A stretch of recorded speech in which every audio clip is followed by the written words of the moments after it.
Okay, so we put the transmission in, which you saw, and it leaked.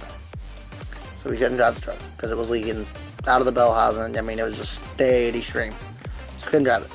So we're like, okay, it has to be from pump seal because it was coming from the bell housing. So we pull it out, put a new one in it, put it back up, leak again. So we figure maybe parts house sold us the wrong seal. So we buy another seal. Put it in, and it leaks. It doesn't leak for a minute. It waits till it builds pressure and then it leaks.